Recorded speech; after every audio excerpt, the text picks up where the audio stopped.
Hello guys, welcome to Edu Ankuran. मैं हूं आपका दोस्त अश्विनी कुमार और मैं आज की इस वीडियो में बन केवरा भाग 1 में जो लेख है अमर सेनानी शेख भिखारी, तो अमर सेनानी शेख भिखारी का जो भावार्थ है वो आपके सामने लेकर आ रहा हूं। अगर आपने चैनल को सब्सक्राइब नहीं किया है तो सब्सक्राइब टू एडू अंकुरन।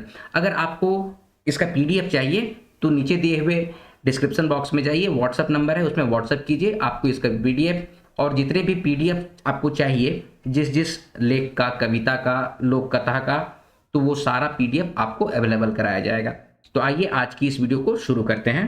अमर सेनानी शेख भिखारी जो हैं, इनकी जो लेखिका हैं उनका नाम है डॉक्टर काली कुमार सुमन। लेख को शुरू करने से पहले मैं आपको बता दूं कि अमर सेनानी शेख भिखारी हो गए, बहादुर गणपत राय हो गए, विश्वनाथ सहदेव हो गए, टिकैत उमराव हो गए, ठीक है, भगवान बिरसा मुंडा हो गए, सिद्धू कानू हो गए, ये सारे के सारे सिर्फ आपके एग्जाम में क्वेश्चन आंसर करने वाले नाम नहीं हैं।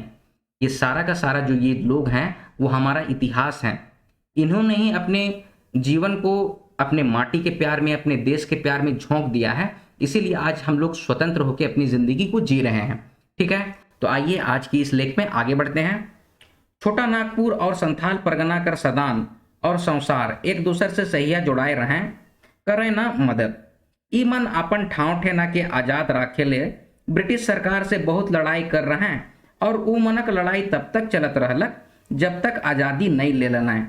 ई आज़ादी कर एगो अमर सेनानी मन में वीरवर शेख भिखारी भी रहें। तो यहाँ पर जो है वो लेखिका कह रही हैं कि छोटा नागपुर और संथाल परगना, देखिए छोटा नागपुर का इलाका और संथाल परगना का इलाका आप लोग बहुत अच्छे तरीके से जानते होंगे। ठीक है, तो इसके जो सदान है और संसार, संसार भी एक तरह की, जिस तरह से सदान होते हैं उस तरह से संसार भी होते हैं, वो एक दूसरे से सहिया जुड़ा के मतलब कि दोस्ती के साथ रहते हैं और एक दूसरे की मदद करते हैं। ठीक है, और ये सब अपना ठाव ठेना मतलब अपनी जगह को आज़ाद रखने के लिए ब्रिटिश सरकार के साथ बहुत लड़ाई किए और उन लोग तब तक लड़ाई करते रहे जब तक कि आज़ादी नहीं ले लिए। ठीक है, और इसी आज़ादी का एक अमर सेनानी मन में, एक अमर सेनानी में वीरवर शेख भिखारी भी एक नाम है। ठीक है, आगे बढ़ते हैं। वीरवर शेख भिखारी आजादी कर बड़का पुजारी रहे। इनकर जन्म रांची जिला कर बुड़मू थाना कर लेप्सा गांव में हुए रहे। सन 1819 ईस्वी में एगो बुनकर परिवार में ये जन्म रहे। अब यहाँ पर जो है लेखिका बतला रही हैं कि वीरवर शेख भिखारी जो हैं वो आज़ादी का बहुत बड़े पुजारी थे, आज़ादी के बहुत बड़े दीवाने थे और इनका जन्म रांची जिला के बुड़मू थाना कर लेप्सा गांव में हुआ था 1819 ईस्वी में एक बुनकर परिवार में। बुनकर परिवार मतलब कि वैसा परिवार जो कपड़ों का काम करता है। ठीक है, आगे है। उखन रांची आइज लके बड़का शहर नी रहे। इनकर बचपन गाँवे में बीतलक, पढ़ाई लिखाई थोड़ा बहुत होलक। ई बचपने से बेसे चलाक और होनहार रहे, कहलो जाए होनहार वीरवान के होत चीकने पात। तो इसमें लेखिका कह रही हैं कि उस समय रांची जो था ना वो बहुत बड़ा शहर तो नहीं था आज की तरह। देखिए रांची तो 2001 तक जब झारखंड अलग हुआ ना उस समय भी उतना बड़ा शहर नहीं था। 2004 के बाद इसमें डेवलपमेंट शुरू हुई है। ठीक है, आगे इसमें है, लेखिका कह रही हैं इनका बचपन जो है, वीरवर शेख भिखारी का बचपन जो है वो गाँव में बीता, पढ़ाई लिखाई थोड़ा मोड़ा किए और ये बचपने से बहुत चालाक और होनहार रहते हैं। और कहा जाता है कि होनहार वीरवान के होत चीकने पात। इसका मतलब ये होता है कि बचपने से आदमी कितना बुद्धिमान है और कितना होनहार है ये पता चल जाता है। ठीक है, आगे है। वीरवर भिखारी अपन पुरखौती काम बुनकरी में चाव नी राख लें। ऊ शुरुए से पहलवानी कर लें, लड़ाई भिड़ाई सीख लें। ई लखे ऊ बुनकर से सिपाही भेज गए। अब यहाँ पर लेखिका कह रही हैं कि वीरवर शेख भिखारी जो है ना अपना पुराना जो पुरखौती काम जो था, पुरखौती काम मतलब कि वंश में जो काम चला आ रहा है, जो पूर्वज उनके काम करते आ रहे हैं उसी को पुरखौती कहा जाता है। तो काम था क्या, बुनकरी। तो उसमें उतना रुचि, चाव नहीं रखना का मतलब है उतना रुचि नहीं लिए, उस काम करने में उनको उतना मन नहीं था। ठीक है, उस शुरुए से पहलवानी करते थे और लड़ाई भड़ाई सीखते थे, लड़ाई करने का सीखते थे। ठीक है, और इसी ई लखे मतलब कि इसी तरह वो बुनकर से सिपाही भेज गए, बुनकर से सिपाही बन गए। ठीक है, आगे है। सन 1839 ईस्वी के आसपास वीरवर शेख भिखारी एक कोरी बछर कर भेलाएं। देखिए इसमें जो है वो लेखिका कह रही हैं कि 1839 ईस्वी के आसपास वीरवर शेख भिखारी जो है ना वो एक कोरी, देखिए कोरी का मतलब होता है 20, हम लोग कहते हैं एक कोरी, दो कोरी, एक कोरी मतलब 20, दो कोरी मतलब कि 40। ठीक है, तो इसी तरह से बढ़ते जाता है। और बछर का मतलब होता है वर्ष। देखिए यहाँ पर लिखा हुआ है 20 बरस कर भेलें। एक कोरी का मतलब हो गया 20 साल के हुए। तब छोटा नागपुर राइज रातू कर महाराजा साहब कर दरबार में सिपाही बनलें। अपन काम के बेस से करे चलते वो थोड़े दिन बाद ऊंच पद पालें। देखिए, जब वो 20 साल के हो गए थे तब वो छोटा नागपुर राइज का रातू के महाराजा जो था उन्हीं के दरबार में सिपाही बन के काम कर रहे थे और अपना काम बहुत अच्छे तरह से करते थे। इसीलिए थोड़े दिन में ही इनको मतलब कि प्रमोशन मिल गया, ऊंचे पद को पालें, मतलब कि ऊंचा पद मिला। आगे है, वीर भिखारी छव्वे खन से आजादी कर दीवाना रहे। वो ब्रिटिश राज से नफरत करत रहे। सेहले वो बुनकर रहियो के छोटा नागपुर कर महाराजा हियाँ सिपाही बन के डट गए। अब यहाँ पर जो है वो लेखिका कह रही हैं कि जो वीर शेख भिखारी जो थे वो छव्वे खन से, खन का मतलब होता है समय। देखिए, हम लोग कहते हैं कखन जाबे, मतलब कि किस समय जाओगे, ठीक है। तो खन का मतलब होता है समय, ठीक है। बेरा, खन, घड़ी, इसका यूज करते हैं हम लोग समय के लिए, ठीक है। तो यहाँ पर लिखा हुआ है वीर भिखारी छव्वे खन से। छव्वे खन का मतलब कि बचपन के समय से ही आज़ादी कर दीवाना रहे, आज़ादी के दीवानी थे और वो ब्रिटिश राज से नफरत करते थे।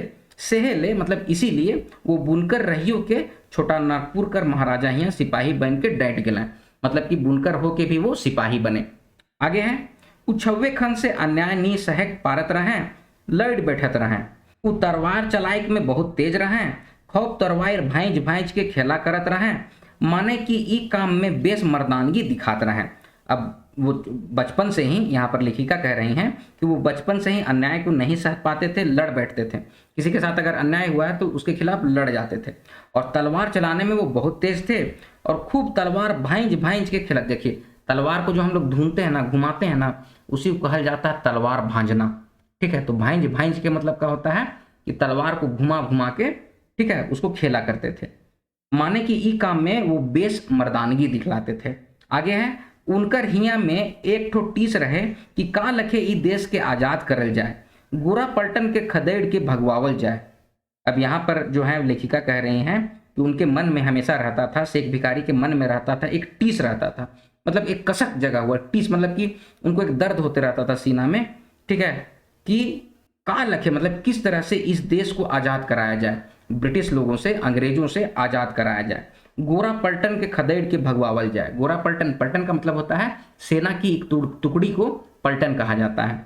तो अंग्रेजों की सेना का पलटन है, उसको कैसे भगवावल जाए यहाँ से, इसके लिए वो सोचते रहते थे, ठीक है। आगे है, भला 7 समुंदर पार कर गोरा पलटन ई देश में राइज करबें, काले भला काले, यह सवाल उनकर दिल दिमाग में साले लागलक। तब रातू महाराजा हिया कर नौकरी के छोड़ दिलें और आज़ादी कर पुजेरी बड़का गढ़कर ठाकुर विश्वनाथ सहदेव कर सेना में ऑफिसरी पद में बहाल होलें। थोड़े दिन बाद बड़का गढ़कर ठाकुर साहब उनके सेनापति बनाए दिलें।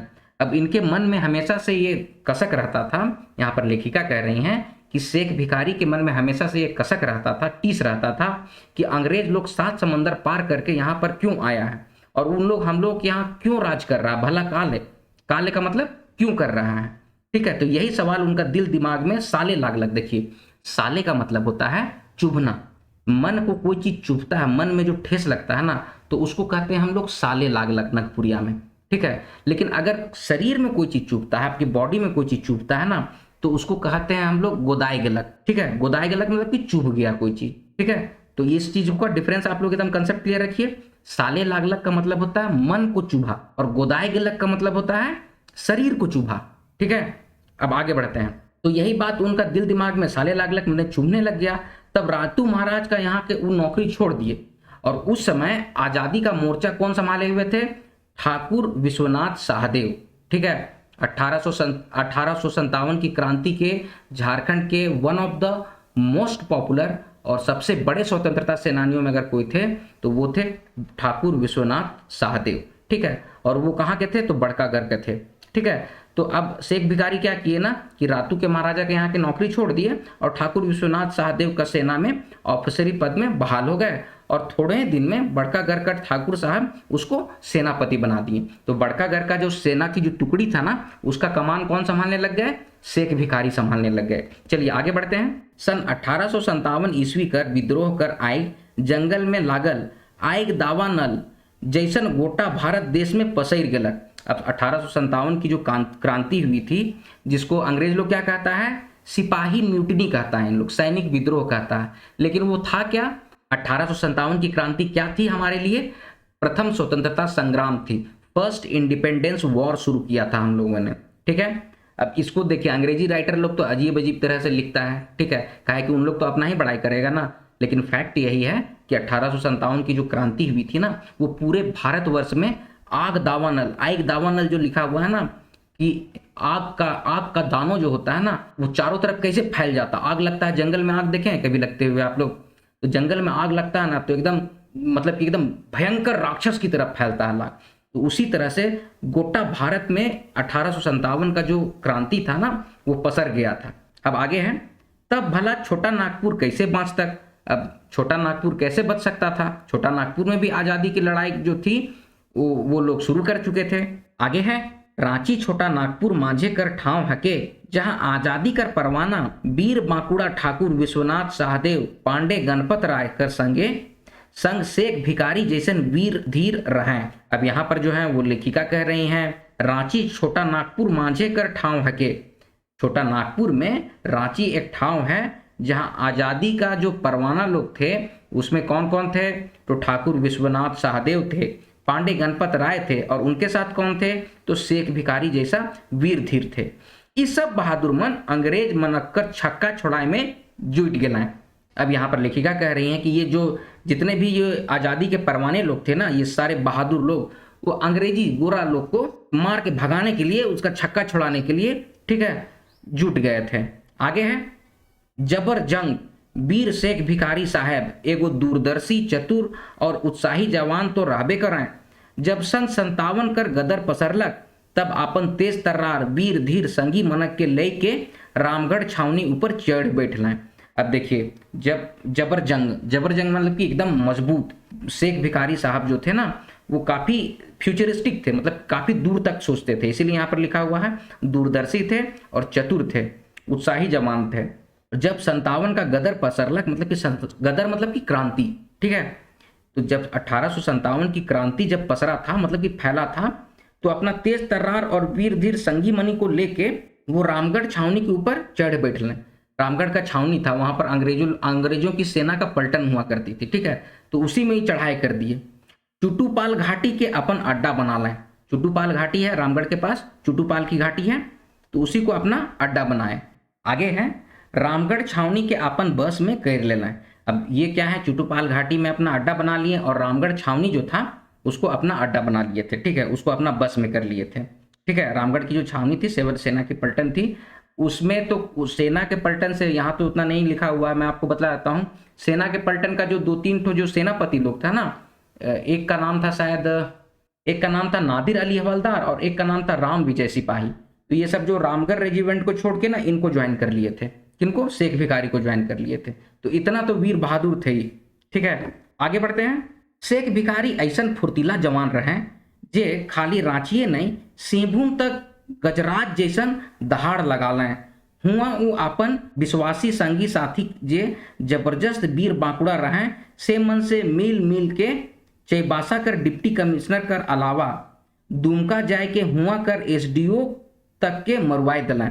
अब यहाँ पर जो है वो लेखिका कह रही हैं कि जो शेख भिखारी हैं, वहीं के जो वीर बांकुड़ा लोग थे, उस सबके साथ मिल के, मैंने अभी आपको नाम भी बताया, वो सिर्फ रांची तक नहीं थे, सोचिए रांची कहाँ पर है और सिंहभूम किधर है, वहां तक। और पहले उस तरह का बस उसका सुविधा नहीं था, आप लोग इतना जान लीजिए, ठीक है, बस उसकी उतनी सुविधा नहीं थी। तो किस तरह से इन लोग जंगल जाते थे भी, इसमें तो एक कहानी भी है, मतलब कि हम लोग जो सुनते हैं कि शेख भिखारी गणपत राय और ये सब जो है वो पलामू के जंगल से गुजर रहे थे, तो रास्ता में ये एक शेर मिल गया था इनको, ऐसे हम लोगों को कहानी सुनाया गया। कितना सच्चाई ये नहीं पता है, लेकिन मैं आपको बतला दे रहा हूँ कि ये सब जब रामगढ़ से इधर आ रहे थे और सिंहभूम की तरफ जा रहे थे, तो रास्ता में जो पलामू का जंगल मिला था ना, तो उसमें शेर मिल गया इन लोग को रास्ता में, रात के समय इन लोग जा रहे थे। तो शेर को सुनते हैं कि यही शेख भिखारी जो है ना, वो ऐसा दहाड़ मारे थे कि शेर डर के मारे भाग गया था, ठीक है। तो ये तो है कहानी, मतलब कि इस तरह की ये लोग थे। सोचिए कितना जोश था, जुनून था, कितने मजबूत थे आज ये लोग, ठीक है। आगे बढ़ते हैं। तो अपना संगी साथी विश्वासी लोग के साथ मिलके वो चाईबासा का जो डिप्टी कमिश्नर है और दुमका का जो एसडीओ है उसको मरवा दिए। ठीक है, तो आगे है, इतिहास गवाह आहे कि वीरवर शेख भिखारी ई सब ठाव ठेना ऊपर अपन झंडा फहराए दे रहे हैं। तो अपना ये झंडा फहरा दिए थे, मतलब कि जहां पर से भी अंग्रेज था उनको खदेड़ के भगा दिए थे। फिर हुआ से घूर के रांची आए के सन 1857 ईस्वी कर 1 से 7 नवंबर तक ई ऐतिहासिक विजय कर तेह खूब रीझ रंग कर रहे हैं। अब जब वो वहां से रांची घूर के आए, कहाँ चले गए थे? चाईबासा तक चले गए थे, सिंहभूम तक चले गए थे। ठीक है, सिंहभूम गए, चाईबासा गए, दुमका गए। तो यहाँ से फिर जब वापस आए तो जब इन्होंने देखा कि हाँ अंग्रेज का सेना खदेड़ दिया था उनको इन लोगों ने। ठीक है, तो 1 से 7 नवंबर तक इन लोगों ने ऐतिहासिक विजय मनाया था और रीझ रंग कर रहे हैं। रीझ रंग कर रहे हैं मतलब कि खुशियां मनाने लगे। रीझ का मतलब होता है खुशी मनाना, नागपुरिया में खुशी को ही हम लोग रीझ कहते हैं। आगे है, रामगढ़ छावनी ऊपर चढ़ाई और अपन पलटन कर हार सुन के ब्रिटिश सरकार बौखलाई उठलक। तुरते हैं ब्रिटिश सरकार अपन फरमान जारी करके दानापुरा गोरा पलटन लाव लश्कर के रामगढ़ भेजलक। अब देखिए, रामगढ़ छावनी के ऊपर जो चढ़ाई हुआ था और वहां से पलटन जो भाग गया था, उसका हार को सुन के ना ब्रिटिश सरकार तो बौखला गया और तुरंत ब्रिटिश सरकार ना अपना फरमान जारी करके दानापुर से जो है गोरा पलटन को भेजा था। मतलब अंग्रेजी सेना का जो टुकड़ी था उसको भेजा था एकदम लाव लश्कर के साथ। रामगढ़ लाव लश्कर का मतलब पूरा हथियार उतवार साजो सामान के साथ रामगढ़ भेजा था। आगे है, वीरवर शेख भिखारी साहेब कर इकर खबर उनकर भेदिया मन से जैसे है मिलक कि अपन सेना साइज के रामगढ़ में जाए डटला है। अब जैसे ही इसका पता चला वीरवर शेख भिखारी साहब को अपने भेदिया लोग से मतलब कि अपना मुखबिर लोग से, ठीक है, जैसे अपने जासूस लोग से जैसे इनको जानकारी मिला तो वो अपना सेना को एकदम रामगढ़ में जाके डटा गए, मतलब खड़े हो गए सेना लेके। चगुर्दी घेराव कर दिला है, सड़क डहर के जाम कर दिला है। शेख भिखारी कर परम विश्वासी और जिगरी संगी रहे टिकैत उमराव सिंह। दुश्मन मन ले जबरदस्त खतरनाक होवे के चलते जनरल मैकडोनाल्ड इनके एगो खतरनाक विद्रोही मानत रहे। अब देखिए, अपना जो वीरवर शेख भिखारी साहब जो है ना, वो रामगढ़ में जाके तो अपने सेना के साथ एकदम डट के खड़ा हो गए।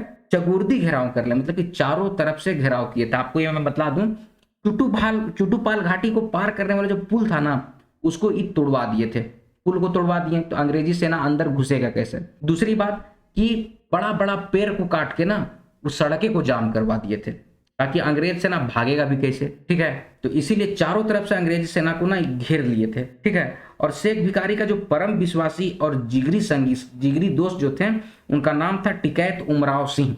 और दुश्मन ले जबरदस्त खतरनाक होने के चलते, माने बहुत खतरनाक थे, इसीलिए जनरल जो था ना मैकडोनाल्ड, इनको एक खतरनाक विद्रोही मान रहा था। ठीक है, आगे है, रामगढ़ के खौबे लड़ाई होलक। रामगढ़ में बहुत लड़ाई हुआ।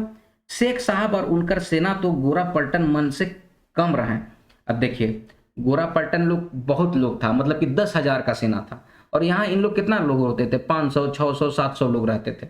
ठीक है, तो इतना लोग मिल के सोचिए कि हजारों हजार का सेना से लड़ते थे, तो कितना जोश रहता होगा, कितना हिम्मत रहता होगा इन लोगों के पास। आगे है, इनकर सेना मन के कहाँ से गोरा पलटन लखे लड़ाई कर और औजार भेटा तक। अब देखिए, यहाँ पर जो लेखिका है वो भी बतला रही है इस बात को कि इनका सेना को, मतलब शेख भिखारी की सेना को गोरा पलटन के जैसा मतलब कि हथियार कहाँ से आता। ठीक है, उतना वीपन्स इन लोगों के पास नहीं थे। ठीक है, एगो बड़का राजा और जेकर सब बात से पूरा लाव लश्कर उ मनक मुकाबले में ई छोट सरदार कर सेना। तो यहाँ पर कंपैरिजन करके बतला रही हैं लेखिका कि एक ठो था बहुत बड़ा राजा और एक छोटा सा सरदार। ठीक है, आप सोचिए एक बहुत बड़ा शहर जैसे कि रांची जिला, और रांची जिला का कोई एक छोटा सा गांव उठा लीजिए, तो वो गांव और रांची जिला में लड़ाई होगा तो कहाँ से छोटा सा गांव जीत पाएगा। तो उसी बात को यहाँ पर लेखिका बतला रही हैं कि उनके मुकाबले में ये छोट सरदार थे, छोटी सरदार का सेना था, वो बड़ा सा राजा से कैसे लड़ सकता था। कहाँ टिक तक, मतलब कि कहाँ कब तक टिकते ये लोग। हाँ, ये बात तो मानल जाए कि इनकर सेना मन में पुरकस जोश उमंग रहे से तह कै ठीन जैम के धुआंधार युद्ध होलक। ई युद्ध में दुर्भाग्य से शेख साहब धराए गलक।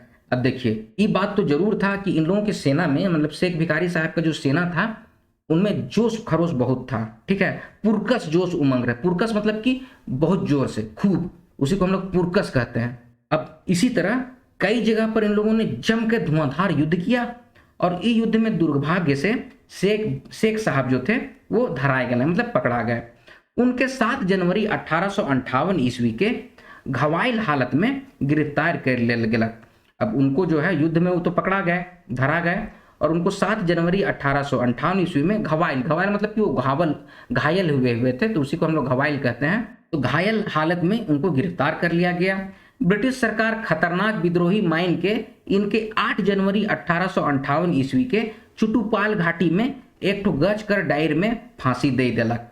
ठीक है, तो ब्रिटिश सरकार जो है वो इनको खतरनाक विद्रोही मान के 8 जनवरी 1858 में चुटुपाल घाटी में एक तो बरगद का पेड़ है, वहीं पर इनको फांसी दे दिया जाता है। देखिए, ब्रिटिश सरकार, अंग्रेज सेना क्या करती थी ना कि आप कहीं के सरदार हैं और अंग्रेजों के खिलाफ अगर खड़े हुए हैं तो आपके बीच चौराहा में वहीं पर जाके उन लोग फांसी देता था ताकि और लोग खड़ा ना हो डर के मारे। लेकिन वाह रे जोश हमारे स्वतंत्रता सेनानियों का कि इन लोग टस से मस नहीं होते थे और अपने आज़ादी का जो लड़ाई है, आज़ादी का जो दीवानगी इन लोग के सीने में जो भरा हुआ था उसको कभी उन्होंने खत्म नहीं होने दिया, कम नहीं होने दिया और डट के लड़ाई किया अंग्रेजों को। आप ये मत सोचिएगा कि अंग्रेज जो है ना शांति समझौता से यहाँ से छोड़ के गए, अंग्रेजों को इतना भारी लॉस होने लग गया। ठीक है, मतलब कि कई तरह के लोग चौतरफा उन लोगों पे हमला होना शुरू हो गया। तब उन लोग समझ गया कि अब यहाँ पर रहना मुमकिन नहीं है। ठीक है, अब यहाँ का लोग काफी उग्र हो चुका है। गांव गांव कस्बा कस्बा का लोग जो है वो डंडा लाठी लेके भाला लेके उठ खड़ा हो रहा है अंग्रेज के खिलाफ। हमारे ही कुछ पूर्वजों से, अपने बड़े बुजुर्गों से हम लोगों ने सुना है कि अंग्रेज लोग क्या कर रहा था ना, बीड़ी और साबुन फेंक के जाता था ताकि हम लोग एडिक्टेड हो जाएं कि हाँ उन लोग फ्री का बीड़ी दे रहा है या साबुन दे रहा है। लेकिन यहाँ के गांव के लोग जो थे ना, गांव कस्बा के लोग, उन लोग जुमते थे और पत्थर और तीर धनुष से उन लोग का घोड़ा को घायल कर देते थे।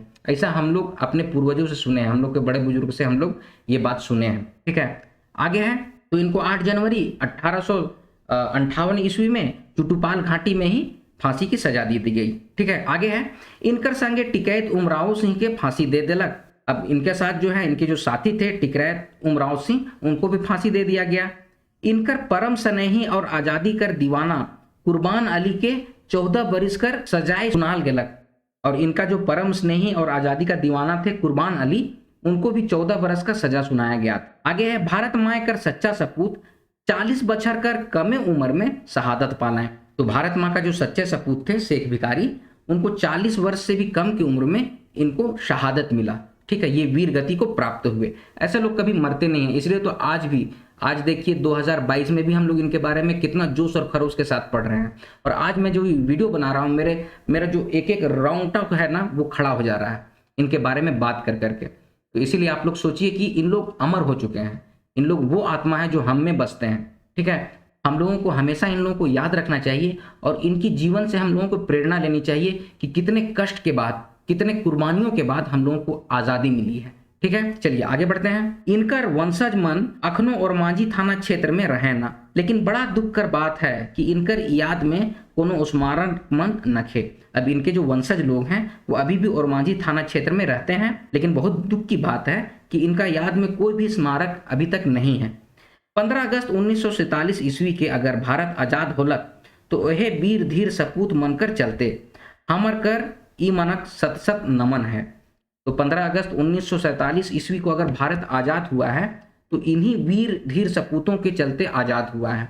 ठीक है, तो हम लोग इन लोगों को सत सत नमन करते हैं, अपने दिल से अपने हृदय में बसा के इन लोगों को नमन करते हैं। ठीक है, तो ये है शेख भिखारी लेख का भावार्थ। आई होप आप इसको समझ चुके होंगे। ठीक है, आज की वीडियो यहीं पर समाप्त होती है। इससे संबंधित जितने भी महत्वपूर्ण MCQs होंगे वो मैं अपने अगली वीडियो में लेकर आऊंगा। अगर वीडियो पसंद आया तो वीडियो को लाइक कीजिए, अपने सजेशंस कमेंट बॉक्स में कमेंट कीजिए, वीडियो को शेयर कीजिए और इसी तरह की वीडियोस पाने के लिए एडू अंकुरन चैनल को सब्सक्राइब कीजिए। मिलते हैं अगले वीडियो में, तब तक आप लोग अपना ख्याल रखिए। जय हिंद।